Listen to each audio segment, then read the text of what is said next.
السلام علیکم، میں ہوں اقبال سحر اور آپ دیکھ رہے ہیں ریئل نیوز ورلڈ۔ طالبان کے حملوں میں کابل انتظامیہ کے 3 اہم کمانڈر ہلاک ہو گئے ہیں۔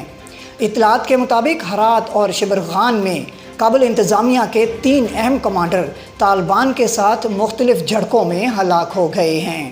افغانستان کے مختلف شہروں میں طالبان حملوں میں تیزی دیکھنے میں آئی ہے۔ ہرات میں پولیس کے ضلعی سربراہ کمانڈر وحید کوہستانی طالبان حملے میں ہلاک ہو گئے۔ ہرات کے گورنر نے ضلعی کمانڈر کی ہلاکت کی تصدیق کی ہے۔ افغانستان میں طالبان ترجمان قاری محمد یوسف کے مطابق گزشتہ رات مجاہدین نے ہرات شہر کے 10ویں ضلع پر حملہ کیا۔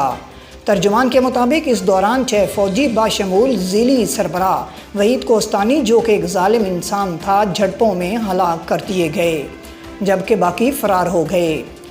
ہرات کے گورنر عبدالصبور کانے نے بھی تصدیق کی ہے کہ ہرات کے 10ویں ضلع کے کمانڈر وحید احمد کوہستانی گزشتہ رات طالبان کے ساتھ ایک جھڑپ میں مارے گئے ہیں۔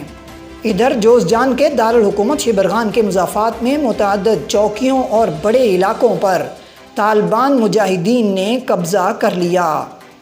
طالبان ترجمان کے مطابق اس دوران افغان حکومت کے متعدد فوجی مارے گئے، جن میں دوستم ملیشیا کا سفاک کمانڈر عزت اللہ بھی شامل ہے۔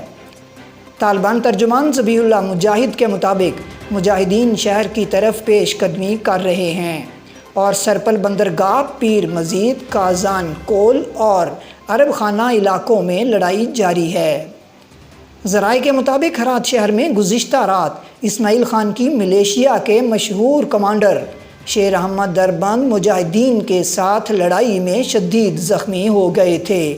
طالبان ترجمان قاری محمد یوسف احمدی کے مطابق کمانڈر شیر احمد بعد میں ہرات کے ایک ہسپتال میں زخموں کی تاب نہ لاتے ہوئے ہلاک ہو گیا۔ مزید اپڈیٹ کے لیے ہمارے ساتھ وابستہ رہیں۔ اگر آپ نے ہمارے چینل کو سبسکرائب نہیں کیا تو کر دیجئے تاکہ ہماری نئی ویڈیوز اب تک بر وقت پہنچ سکیں۔ مجھے دیجیے اجازت۔ میں ہوں اقبال سحر اور آپ دیکھ رہے تھے ریئل نیوز ورلڈ۔ اسلام زندہ باد، پاکستان پائندہ باد۔